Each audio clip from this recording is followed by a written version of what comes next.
Welcome back to Skills Translation, the series that I'm creating for especially women business owners to help us better navigate our business and entrepreneur journey.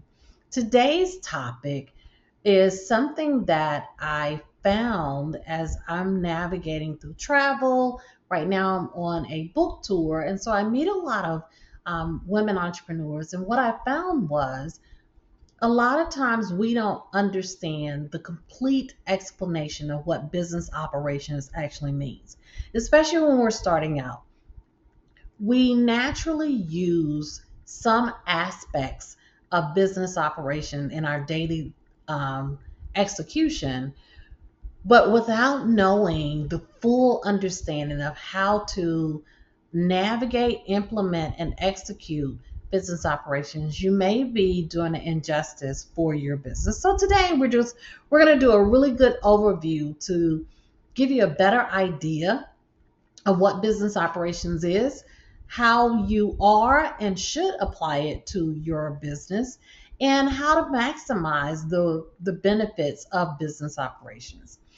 For those of you that this is your first time joining, I am your host, Dr. Michelle S. Thomas, the founder and CEO of the Exceptional Woman Enterprise.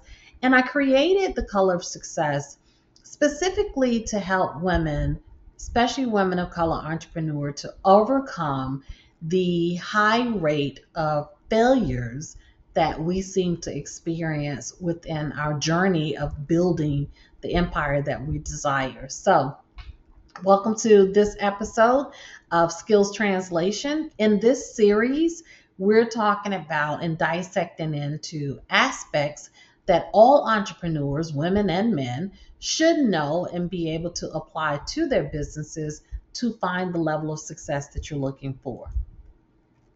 Today's lesson, again, is understanding business operation and unlocking the mechanics of your business's success.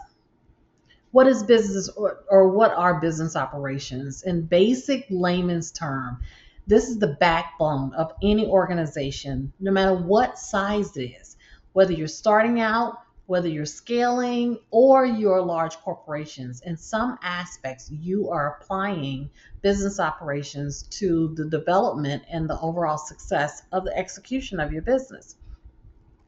It basically involves the processes of systems, processes, and people that help you to keep your business running.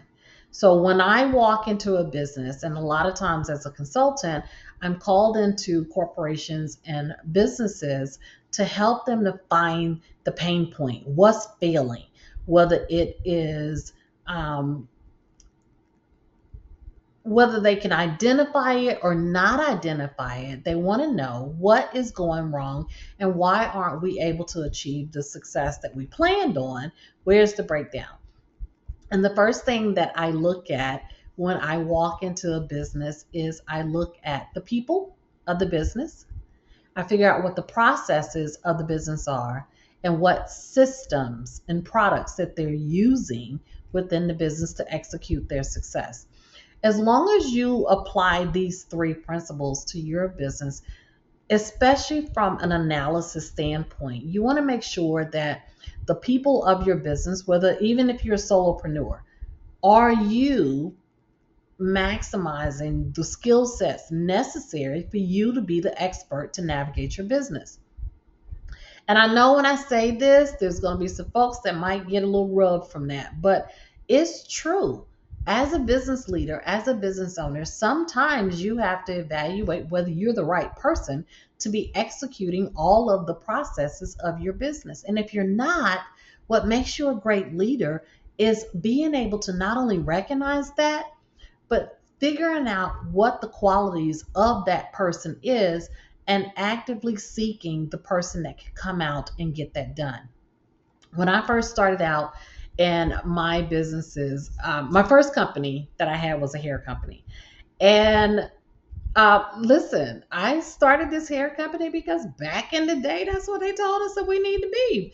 If you wanted to become a gazillionaire, then you start a hair company, especially as a Black woman, you sell hair. And so I did. And as a researcher, I did do some research into the hair products and researched into different qualities of hair and the origins and where they come from, et cetera, et cetera. But even with all of that research, I wasn't the right person to sell that product. Why? Well, the first obvious thing is I never wore it. So I didn't know anything about it. I just knew it from a outsider standpoint, but I couldn't speak to the experience of wearing extensions and all the different levels of extensions. And my company carried everything from taped in, sew in, wigs, everything out there. As a matter of fact, ironically, I had someone last week to ask me about the hair company. I thought everybody had forgot about it, but it's on pause right now. But I say all that because I need you to understand that even though I created a company and I had a great plan, it was a great business operations, I applied everything, I was not the right person to run that type of company. So now that business is on pause right now because I want to revamp the operations and the whole vision and purpose of that company to fit me, the person that I am, so that I can remain an expert within that field. What I do now from the business side is my expertise. This is what I know, this is what I do. Now, just because I wasn't the best salesperson for the business doesn't mean that I didn't have the capabilities to analyze what went right and what went wrong with the business, which is business operations. When you are looking at the systems of your business, oftentimes we as entrepreneurs migrate to systems that are comfortable for us. But that may not, again, necessarily be the right system that your business needs in order for it to achieve operational excellence. And then we go to the processes. Mainly, this area within business is the one that is the most costly, and it is the one, if going unaddressed, usually attributes to the demise of our business because we're not really having the most efficient processes within our operations to ensure long-term success. So we're going to dive into the processes, the systems, and the people of your business operation to help you to better navigate this operation. Why do entrepreneurs need to master operations? Well, I'm glad you asked. Again, a lot of times, most of us have worked for someone at some point in time, and we've heard them talk about business operations, but we, as entrepreneurs, oftentimes equate business operations to big business. We think that we have to have a certain level of products or services, we have to have a certain level of revenue, or we have to have a certain amount of employees before we apply operations to our business. But that's not true. Every entrepreneur from the start needs to begin to build the right operational plan for your business's execution because of several reasons. And we're going to dive into a lot of those reasons. But one I want to really talk to you about before we move to the next slide is planning on the future. Solopreneurs, those who work on their own or by themselves, or maybe you have some contractors that help you to execute certain levels of your business.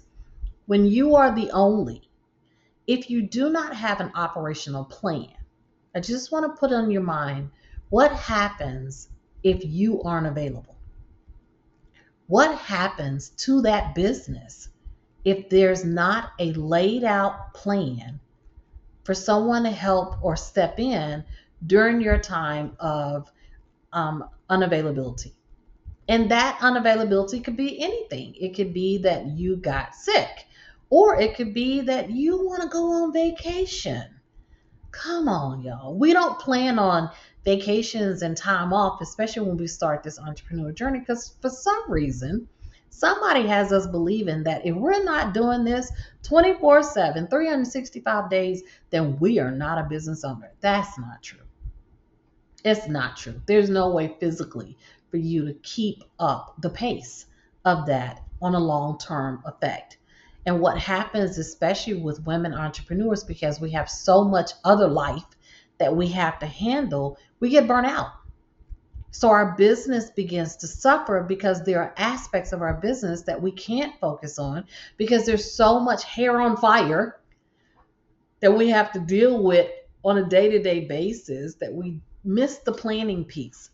So I want you to think about creating business operations plans, like an actual operation plan. So when you do take that vacation or you do need time off because you need to regroup, or when you're ready to expand, is there a blueprint? Is there something that someone can pick up of your operation and be able to continue to execute it on the level that you are, so that your clients and your customers don't recognize the change or the shift? Our ego forces us to build operations strictly around us. We want to be the center of it. We want to build the success. We want to be a part of the success. And we definitely want the money of the success, right? Come on. Amen. I mean, listen, the color of success is about being honest and transparent. So let's be honest. You want all the money for yourself. You want all of the glory for yourself. But here's the thing. You are a human being. And your business is not. So it's an operation and it needs attendance on a daily basis. And so you need to also consider, what do you do or what can you do to ensure that the business continues to grow and achieve success, even if you are not the catalyst of it. Three major reasons that entrepreneurs need to understand the basics of business operations. As I said before, it creates a blueprint for your daily operations, but it also optimizes the resource usage and boosts productivity. So, what do I mean by that? That means if there's an operational plan, there's a plan in place for how you navigate the products that you sell, the process of onboarding or bringing on new clients. If all of that is mapped out, then it leaves less room for you to be winging it as the situation occurs, which usually causes you to make knee-jerk reaction decisions, and that costs you more money than to plan it out. So optimizing the resources that you have and the how you use those resources will help to boost the productivity of your business. A lot of times people like to use the word automation. Well, here's the thing about using automation. Automation is great, but somebody has to build it. Someone has to create the automated process in order for you to execute it. So who does that?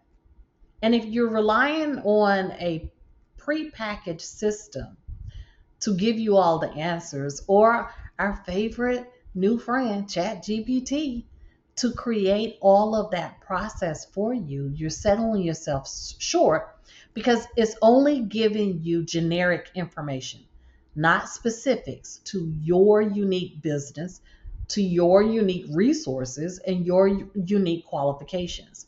So you have to know enough about what you want to do in order to build the automation to be able to continue the execution of that productivity.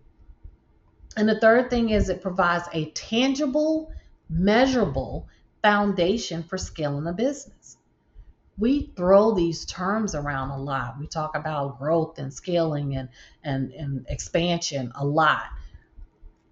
But do we talk about what it really means to grow and scale and expand?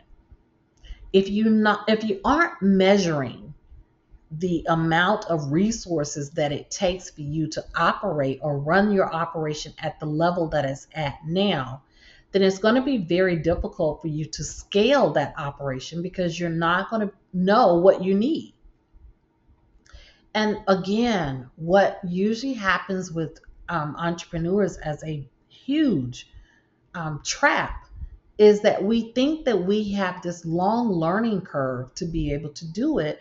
But what happens is we run out of resources before we complete our education piece of it.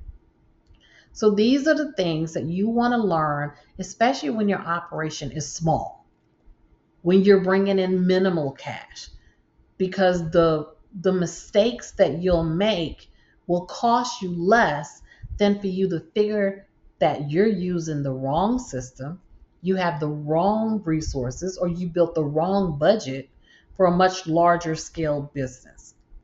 Okay? The key components of a business operation. There's 5 key components that's across the board with business operations: supply chain management, human resources, financial management, customer service, technology, and tools. And I know somebody right now is going, see, this is what I'm talking about. I don't use any of that. Dr. Michelle, you just said that this is stuff that I need to know, but I don't use any of that stuff yet. So why does this apply to me? I'm so glad that you asked, because we're going to break it down in terminology and operations that entrepreneurs can grasp in your day-to-day operations. So let's take the big one: supply chain management. When I walk into a business and I'm looking at the people, the process, and the product, the first thing that I want to know is, what's their supply chain process? Well, a lot of times entrepreneurs are like, well, what is this? I don't have a supply chain. Well, you actually do. If you're selling any type of product, who's the vendor that you're getting your products from? Where's the inventory system to see what you already have on the shelves? If you are a service-based entrepreneur, then your services should be tracked also. What's working? What's not working? So supply chain management, human resources. I don't have any employees. So at my last job, I had a human resource manager that I could go to complain about my manager and all these other aspects and get my paperwork and sign up for my benefits. Well, as an entrepreneur, I don't have any of that. But the whole process of human resources is about the human. It's not about the size of the business. Financial management, whether you are managing $0 or billions of dollars, you have to have a financial management process in place. Customer service is critical for every entrepreneur, whether you're a product-based or service-based. If you aren't understanding customer service and how to execute it on a consistency level, you're setting your business up for failure. And technology and tools, technology changes every minute. Every minute. It's not by the day, it's not by the week, it's not by the year. Every minute there's something new that's out there. So let's dive a little deeper into this. Supply chain management. And again, I love supply chain. I really do. I love supply chain because it's one of those operational pieces that is not left up to chance. It literally has a flow to it that will help you to understand the overall health of your products and services. So what does that mean for entrepreneurs? Daily, entrepreneurs utilize this process in some aspect. We just talked about it. So if you are ordering products from a drop ship company, because you have your Shopify account or you have your Etsy account and you have all these little unique tchotchke things that you're selling on Etsy, that's a supply chain process. Because if you notice, when you go onto these apps, Shopify, Etsy, other companies, the first thing that when you're adding a product to that profile, they ask you, how many items do you have of that product? Well, if you don't know, or if you leave it blank, which most entrepreneurs do, because I don't need to worry about that, I have an endless supply. Really? Is that possible? Even in the drop shipping process, you have to be able to give some sort of space and time for delivery. What if that drop shipper runs out of that product? And this is the very product that your company relies on for its major orders. These are the things that people know your company for.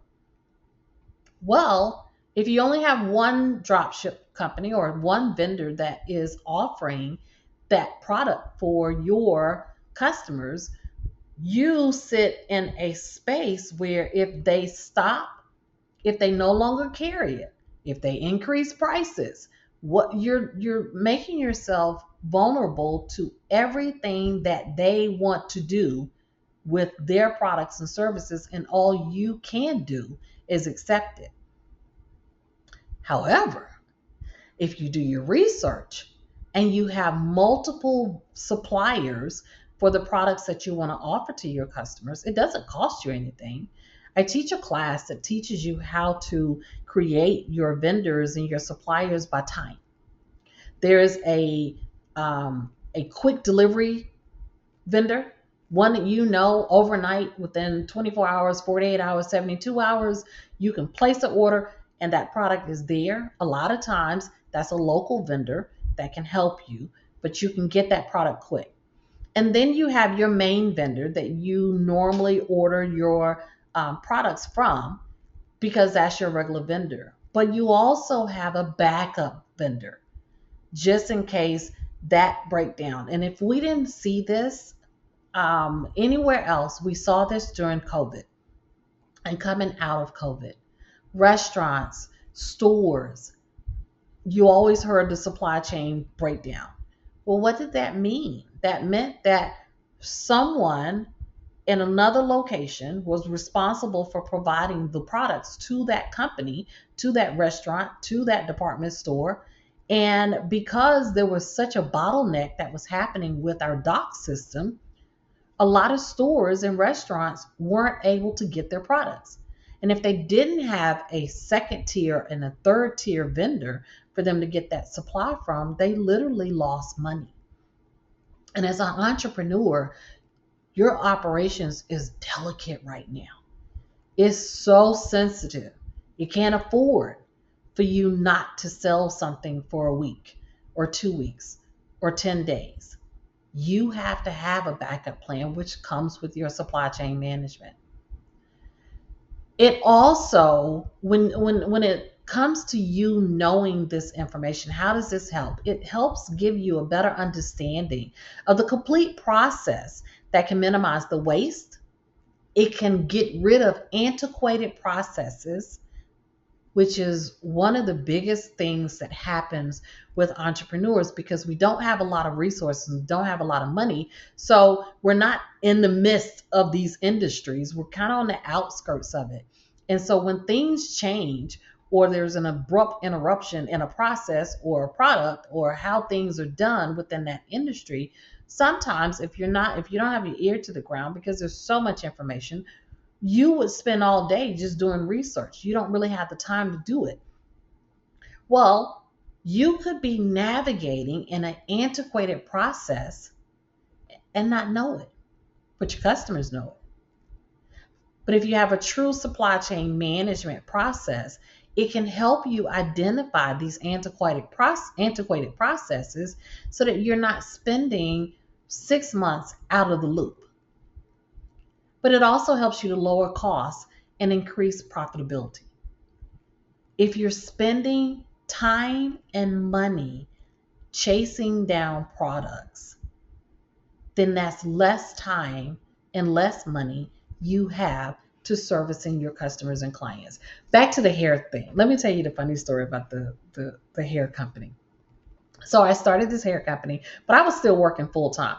And so one of my sons had just graduated from high school, and this was the summer before he was headed off to college. And so he, big personality, he decided, he took upon himself that he was going to be my sales director. That's what he called himself, sales director. Now, we ain't made a dime yet, but he was already director level. So anyhow, while I was at work, his role was to sell the products. I had a specific line of hair products, colors, lengths. Because if you're in the hair business, you know the SKUs you could carry a billion SKUs if you listen to the demand of what's out there with the industry. There's so much.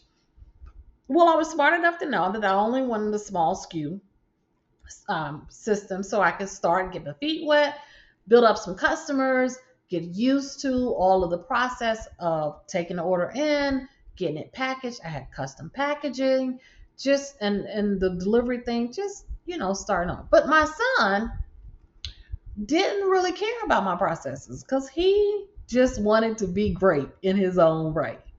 And so while I spent my time at work during the day, he was selling products. And I would come home, you guys, no exaggeration, my kitchen table from day one would be filled with, because I gave him a receipt book. Again, I'm just starting out. I ain't know nothing about the systems. And even if I knew about the system, I couldn't afford a system. So we had a receipt. We went to Office Depot and bought a receipt book.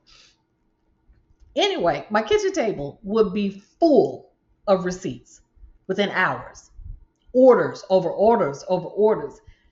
The problem was that when I looked at the orders, 90% of them was products that I didn't sell. So he had a solution though. He had a solution. I said, where did you get the name of these wigs and this? Where did you get this from? And he was like, I just Googled it. So somebody would call because, we're starting out. We didn't have a whole email system. We had a website with a telephone number. And I had two phones. One that was his, that was assigned to the business. One that was his, and one that I had. And his job was to answer the calls. We put the website out there. And people just called. They called all day, all night. And because of the salesperson that he wasn't going to turn down the order. So whatever they called for, he wrote it down. He told them yes, and he promised them we was going to deliver it. So we spent more money and more time sourcing these products that already had a markup to it. So then he quoted a price, which was my price point. He stayed within our prices, but we had to now go and pay for these items from another frontline vendor, which meant I'm paying 3 times what my prices are to buy the product just so I can satisfy my customer. Supply chain management. Had I had the money to get all this in place, then I might not have. But again, I understood it. Where my breakdown is that I didn't pass that knowledge on to my son. I just gave him a phone and told him to answer it because I was desperate for having money. And so the lesson that I learned allows me to be able to sit here today to help you not make the same mistake, because all of us start out this way. We start out excited and we want to get something done, and so we cut corners and we're waiting to, once I make a few money. How many people? I'm just throw my hand up first. How many folks have said this to themselves? Once I make a little bit of money, then I'm gonna take care of that.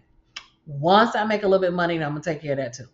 You may know what's happening, but sometimes it takes for someone to really explain to you the criticality of having this in place. A supply chain management process doesn't mean that you have to spend $3,000, $4,000, $5,000 on an actual system. It can be done in a Word document. It can be done on an Excel spreadsheet. You just need to know how. And the first thing that you need to know is the 5 cycles of a supply chain management. The first cycle is plan. Plan. What does that look like? What products am I trying to sell? How many items of that product is it a completely finished product? Do I still need to do something to finish off the product? What kind of packaging do I need to get this product from my shelf into the hands of the customers? And how much is all of this going to cost me? Plan. And then, as I talked about before, you want to source. Where is this coming from? And the research on sourcing should be something that you do weekly, because there are always new vendors out there. There's always new price points. And if you're not aware of what the industry standards are for the pricing of products in that industry or services in that industry, you may set yourself up for failure because you're either underpricing or overpricing what the standard is. Make. What does it take to make that product work? What is that? What does that mean? Are there additional pieces to this product that you need to make your customer aware, or that you need to supply to your customer because you've promised them a complete product to make sure that this product is it meets the expectation of the client and the customer that purchased it. Now remember, most of your clients are buying these things offline. So you're not sitting there as they're placing the order every time to ask these questions. So you have to have the parameters in place to ensure. Another story. So I changed my CRM company over a few years ago, and I was so excited because I heard so many great reviews for it, and everything on the surface level worked for me. Well, I noticed that it kept talking about digital products, digital products. And me being smart, I figured, that was on the receipt, but that didn't mean, because you could build an actual product or you could build a digital product. Why would they have the ability for me to build a product if they didn't have all of the parameters for me to deliver the product? Well, here's what it was. Because the CRM system was designed for digital delivery only. When it came down, it would allow people to order products, a physical product from me, but it had no ability to capture that person's address, which is key to the next item, the delivery process. So now I have people who have ordered a physical product from me, and I have no idea of how to get it to them. Delivery. But delivery is is more than just knowing their address. What does that packaging look like? How much does that cost you to get that packaging out?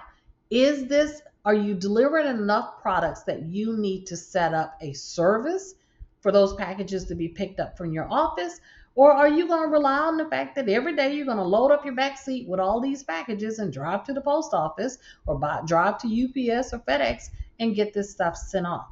So now that's costing gas, which you need to build into the price point, and time that also needs to be built into the price point or have a more effective way. But the delivery, that goes back to sourcing the packaging. What does that look like? Where does it come from? And what do you need to make sure that when you're sending this, and especially when you're mailing things out, you guys, know the rules of the Postal Service. They're going to ask these questions. And so if you're delivering something that has lithium batteries or liquid in it or what have you, then know what is that going to cost you in order for you to send that? Or what do you have to give to the post office so that it will actually go? Behind the scenes, whenever you're in if you've never had a chance to do it, see if you get a chance to see an actual distribution center. There are scanners, there are weights, there are point and touch points and checks. Just because you've gotten away with it for 6 months doesn't mean that on month number 7 that they're not going to figure out that you're delivering things that are illegal through the mail system. So don't make your business suffer because you don't have enough information. But number 5, the one aspect that no entrepreneur wants to deal with, wants to hear, you get aggravated when you load your product onto a place like Shopify or Etsy, and they force you to build out a return policy and all this stuff because you want to get mad because nobody's going to return this. This is perfect. Why would they send this back? It's perfect. You have to have that return process. But from a supply chain management standpoint, it's more than just the product coming back to you. It's more than just losing that revenue. Now, what do you do with it? What does that process look like? And how do you recoup the loss that you have? Because now, if you don't know and you don't have a true tracking system of where you source that product from, now you sit in the middle with the loss. If you have a true tracking system, then this is something that you are building up that information for that vendor so that you can decide on if this is the right vendor for you, and you push that cost back onto that vendor. We're in the fourth quarter right now. And if you follow me, you know I do a fourth quarter training and talk about the things that every entrepreneur needs to evaluate during the fourth quarter. And one of the things that you always have to evaluate are the vendors that you use. Are they continuously delivering things late? Are they continuously having broken products or things that fail that's costing you money? As an entrepreneur, as an owner, that doesn't mean that you have to sit with the loss. You have to learn how to negotiate and navigate for your business. 5 cycles. Again, supply chain management. Plan, source, make, deliver, return. If you have all these in place, then one, you're not losing money. 2, there's a tracking system of everything.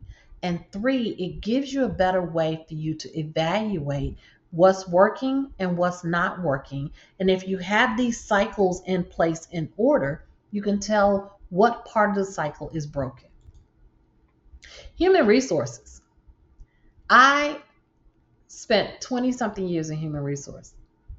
And so understanding human resources, there's all these different names and different levels and different qualifications. But the basics of human resources that I need you to understand is that it deals with 3 aspects of your company: yourself, your employees, and your contractors.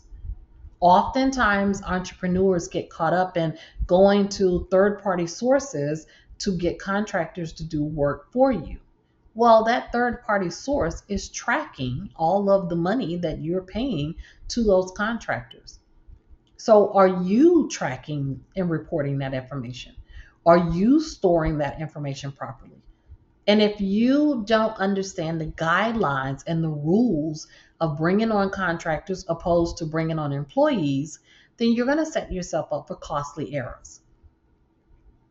Most of us get comfortable with the fact that we don't have any employees, we're self-employed, but you got to understand the laws now that is being built every single day.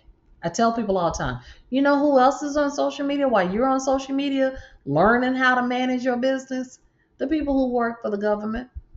They're on the same threads and the same feeds that you are. So every time that they see somebody come up with a new loophole into the governmental system, they go back to their department and they put heads together and figure out how to close that loophole. Prime example is the Cash App, the Venmo, and the PayPal process that everybody thought they were getting away with, that I can make a bunch of money being sent to me via these third-party apps. Well, the government didn't decide that they knew they couldn't stop all of you. So they levied these companies that are moving billions of dollars daily. And they told those companies if they didn't report every dollar and dime that went through them, then they would have to pay penalties of thousands and thousands of dollars in tax penalties. Well, they're not going to lose their money. So if your Auntie Ann sends you $25 every 2 weeks because you do Auntie Ann's hair, and she just cash apps it to you, and that's fine. Well, once you reach $400, I think $400 to $600, depending on the industry, then Cash App starts recording the next $25 that happens every 2 weeks. So you're happy with the fact that this year you made a few $1,000s off your auntie for doing her hair, but you just decided that was just cash. I'm not going to put that on my taxes because I'm working by myself and I'm a struggling, hard-working entrepreneur, and that's for big businesses. I'm too small for them to pay attention to me. No, because it's being reported somewhere. So make sure that you understand the guidelines. Working from home has a new guideline of how you report that. No longer can we sit at our house and say we don't have to pay taxes on things because we work from home. Well, now there's a tracking of it. And then speaking of that, coming up in January 2025. If you have not understood the new financial reporting that you need to do as a owner by 2025, please connect with me so I can get you that paperwork. But there is a new reporting factor that you have to report the owners of these operations, and it's from the financial aspect of the government. They're trying to minimize people building businesses in legal people's names that's been operated by illegal entities.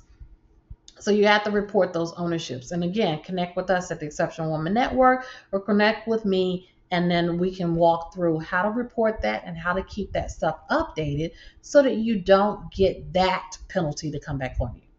But employees and contractors, there are different ways that you have to navigate between employees and subcontractors that you have to report.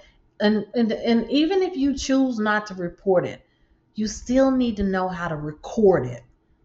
Because if there's a knock on the door, you guys, 5-10 years from now, they very well can pull up this year, last year's, 4 years ago's taxes and ask those questions. So understanding the laws, understanding how to track, onboard, and even request work from the difference between an employee and a contractor is key. And that's your human resource part that you need to understand for your self-run business. Financial management, we hear about it all the time. We talk about it all the time. But here, I want to give you a different way to look at it. I want you to prepare now for the money. Now that you're making minimum amount of money. Operating a business requires planning for the future that you desire while still within the present environment that you're within. So right now, you want to be big balling, you want to build this to the millions of dollars, and that's a great thing to strive for.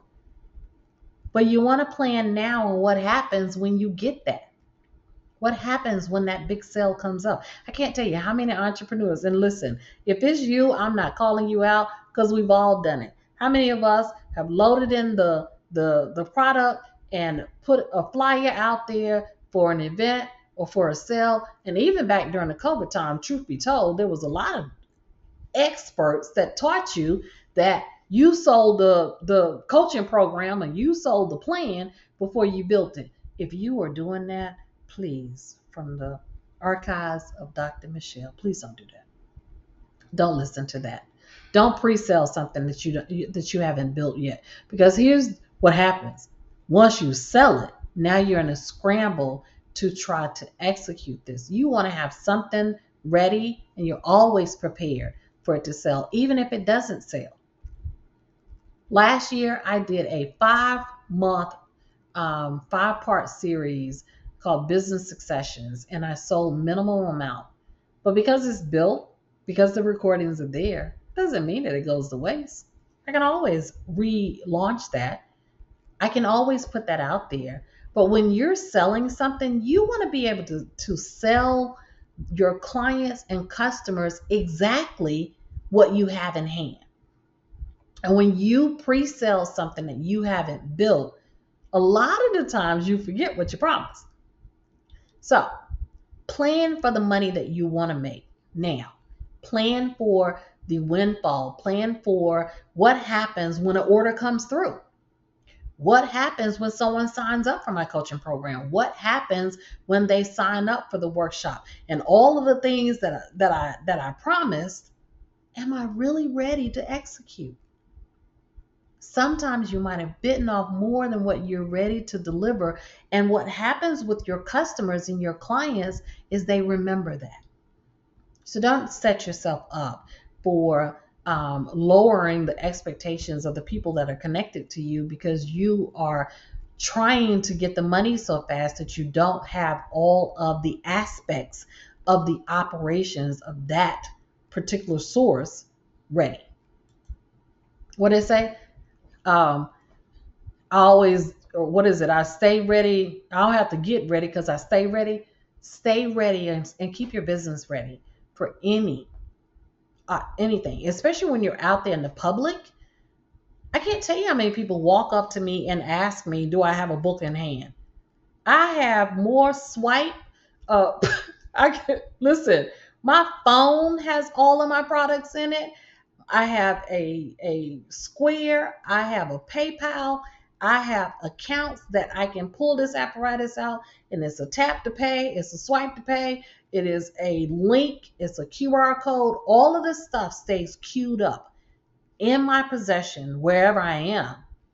So someone who's watching this right now, if they wasn't able to, they saw me and now they meet me in person and they're like, oh yeah, I remember this program that you had a couple of years ago, and I never get a chance to sign up for it. I'm able to capture that. Nothing looks more unprofessional than for you to be looking like a deer caught in headlights because you're not ready for your success. On to customer service. Entrepreneurs, entrepreneurs, entrepreneurs. Customer service is key to the lifeblood of your business.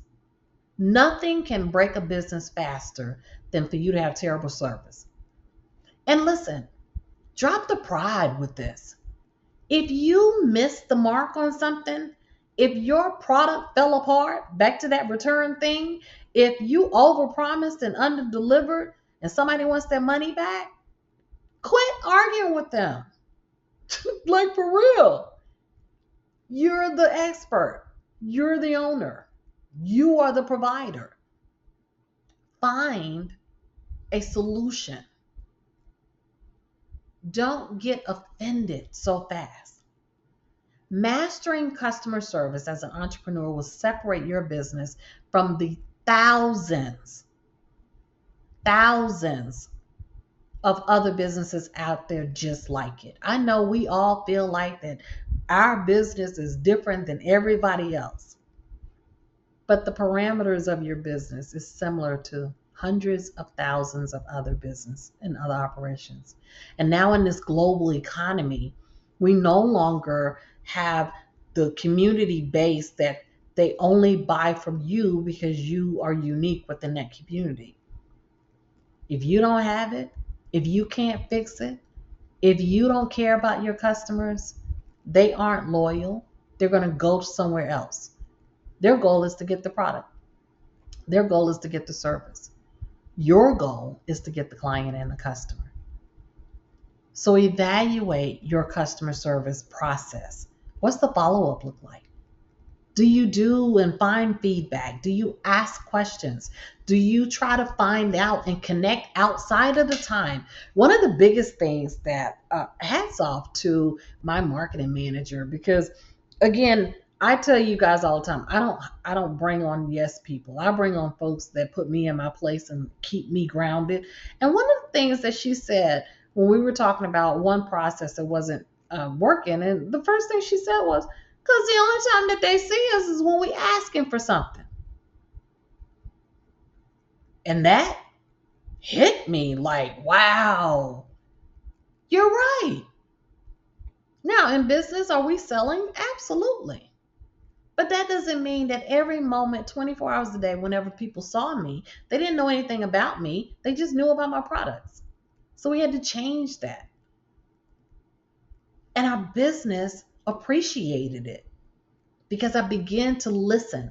I began to connect. I began to get out into these communities. It takes a lot to do a book tour. It takes a lot to travel all the time. I just did our peer group launch on a Zoom, and I was telling them, sleeping in hotel rooms and trying to make sure, especially when you're traveling by yourself, that you're safe and that you got the right food and that you're trying to stay healthy, but you have the energy to be able to deliver. It takes a lot out of you. But I've learned so much by coming to our communities. And if you guys want the book, Building While Broken, to come to your community, please put it in the chat. Let me know. Let me know where I need to go. Because I learned so much. It helps our customer service because I find out about what you are needing.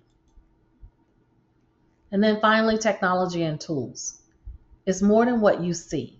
It's more than an app. It's more than your cell phone. It's more than the things that you see. You need to really do your research and find out what technology is frequently used by the industry that you're within. There is nothing worse than to launch your business in an industry and you the only one that's not using the tools of the industry.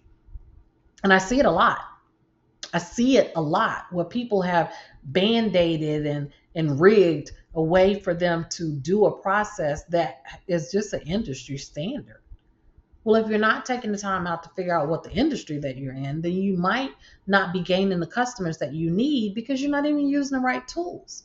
And then geographical tools. What advancements are happening within your region? Are there specific things?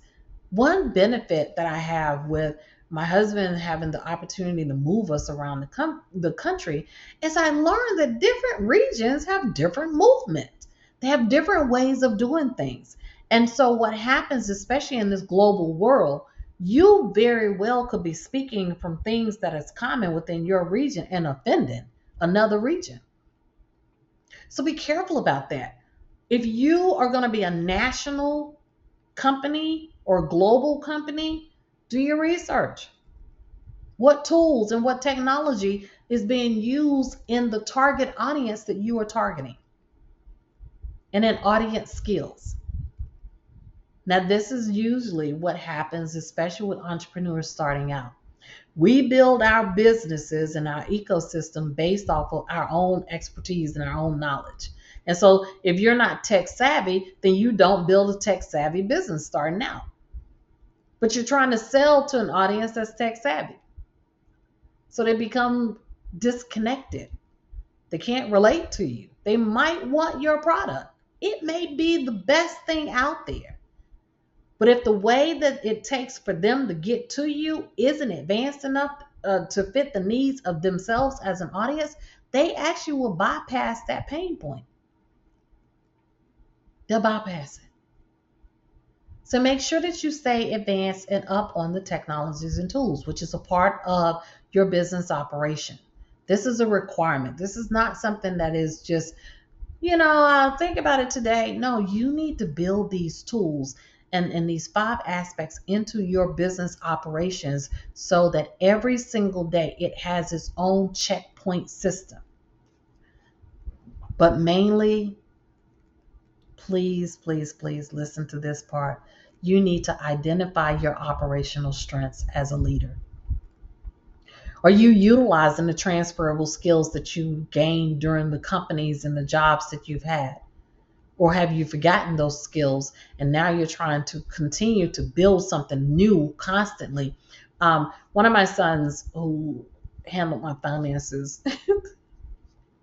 he's a numbers person, so he's not really the loving person. He's a very caring person, but he has a very direct way of communicating. One day we were sitting in my office and I was talking about all the videos and what I need to do and whatever. And he basically said, well, why do you keep making new videos? Don't you have like 10 years of stuff on that drive? And I was like, yeah. He said, so why don't you try putting that out there first? Transferable skills. I didn't think about it because I built it for something else.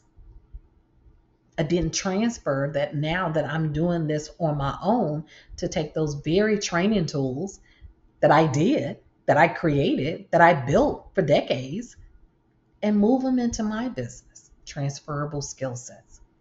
Project management. Project management. If you started this series with us, we started out with project management because project management is one of the most unutilized tools that entrepreneurs need to be able to find your success.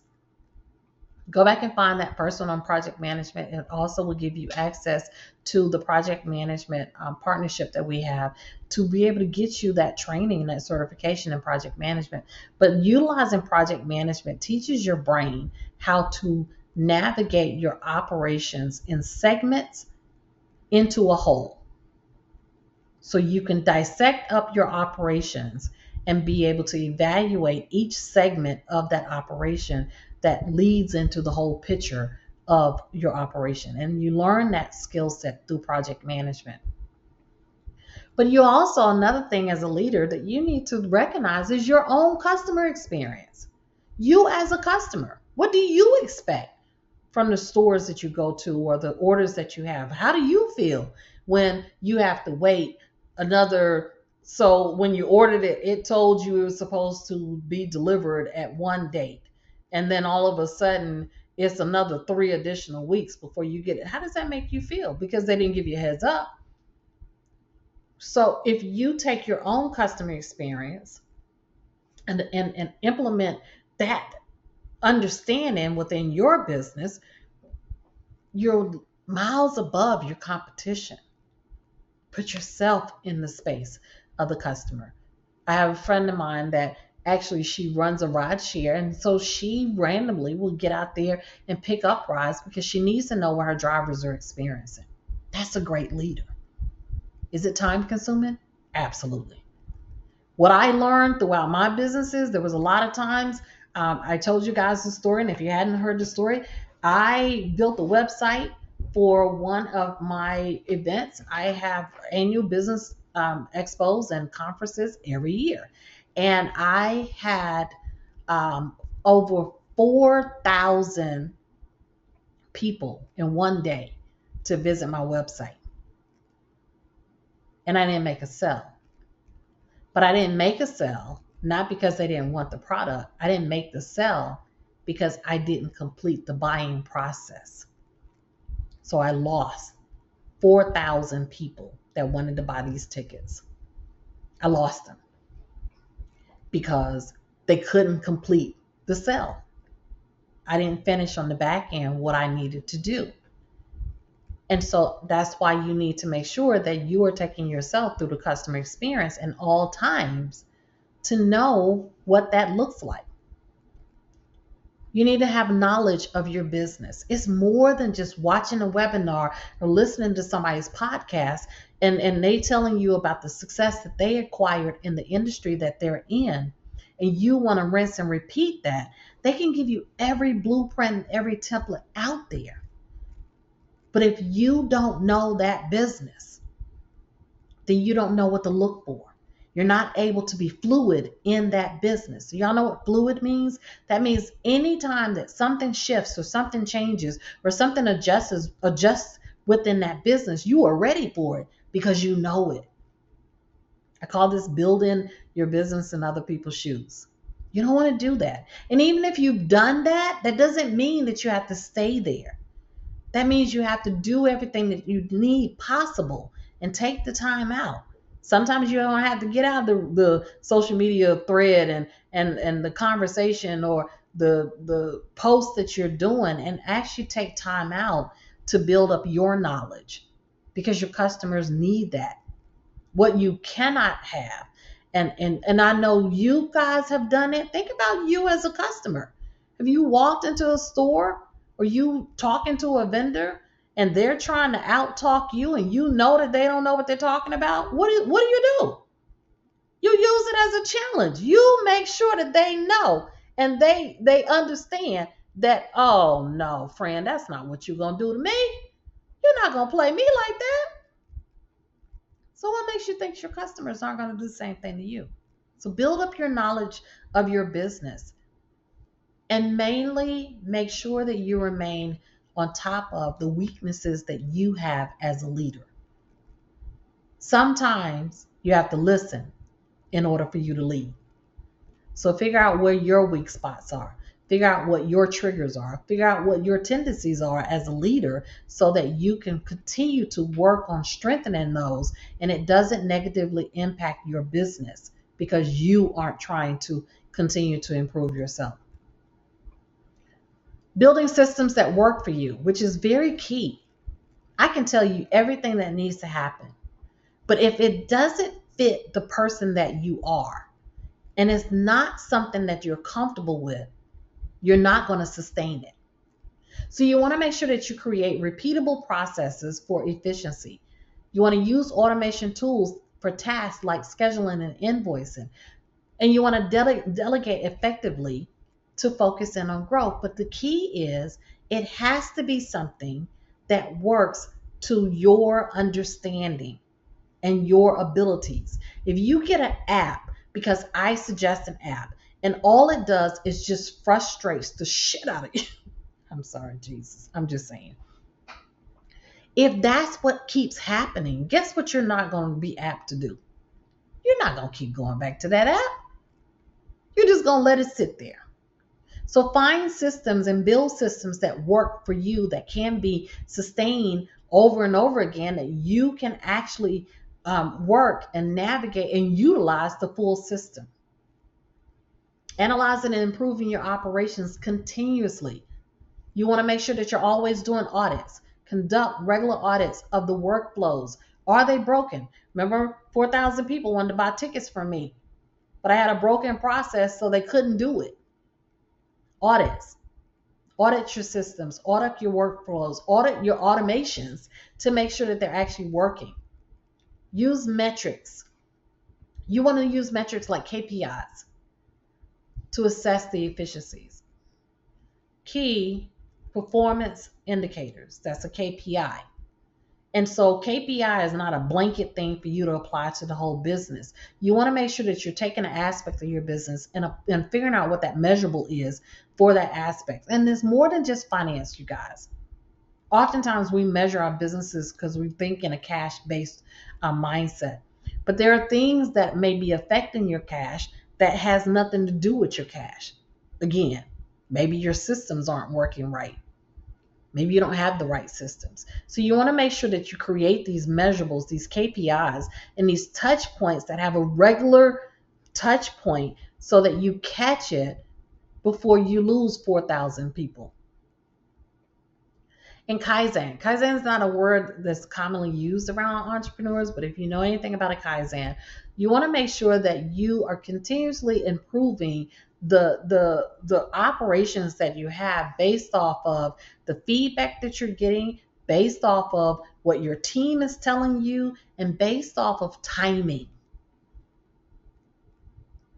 Is it taking too long to get from the order and get to the delivery and the follow-up? What is that breakdown? So eliminate the waste, eliminate the breakdown, Kaizen your operation so that you're operating a lean operation, which saves you money and time. And then CE. We don't talk about CE a lot, but you're going to hear a lot from me because I am an educator. So continuous education. You want to utilize that to keep building the knowledge and the skills necessary for you to navigate your business. We jump into this entrepreneur journey with this mindset that I'm the owner now. The reason I want to be an owner is because I'm the boss. I'm the boss. I don't have to do this stuff anymore. But when you're starting out, you do have to do it. And you have to do it enough that when you do bring on people to be able to pick up these levels of operations, you can analyze and evaluate whether they're doing the right job and an effective job for you, or you'll find yourself losing money, time, and energy in your own business. There's nothing worse than you as the owner not wanting to come to work at your own business because it doesn't resemble what you expect it to be. Practical steps to applying operational skills. And you want to make sure that you map out your business's key processes, set goals for improvement on specific areas, invest in tools and training and to enhance your operations. You want to make sure that every tool that you are using is leading you into this operational excellence. Operational excellence helps you to confidently apply the principles of business operations to your entrepreneur journey. If you want to build a profitable business operation, build it with us for 2025. The QR code that you have right there is on the screen for you to scan. Our company, which is called Be Here, is a space for leaders. We have a program that's called Operational Excellence. And what it does is it evaluates the operations of your business from the human standpoint, the processes, and also the systems that you have to give you an overall financial health of your business. And then you have a choice. You can either get the report and implement the changes on your own. You could work with us, and we help you to implement those upgrades and those changes and find those breakdowns, or you could allow us to do it for you. But the process is there. And I want to give you that offer because for entrepreneurs, oftentimes we don't have the ability to have someone else to come in and have a new set of eyes. Big business does it all the time. And you think it's very expensive. It's not costly at all. This process costs you less than the money that you're losing by not doing it. That's my time. I went over my time. I will do better the next time. But here's my only request for you. If this helped you, please share it with someone else. Subscribe to The Color of Success. Stay tuned for a lot more of our skills translation series, but also a lot of the interviews and things that we have coming up for you guys down the line. If you would like to be on this Color of Success or on my podcast, which is called Trailblazers, Business Podcast for Women, please make sure that you connect. We're going to have the link in the chat below so that you can sign up to be an expert guest yourself on the Color of Success or Trailblazers. Everyone, I will see you soon. Please make sure that you are spending time learning you, but most of all, learn your business so that you can be successful. This is Dr. Michelle. I'll see you on the next episode.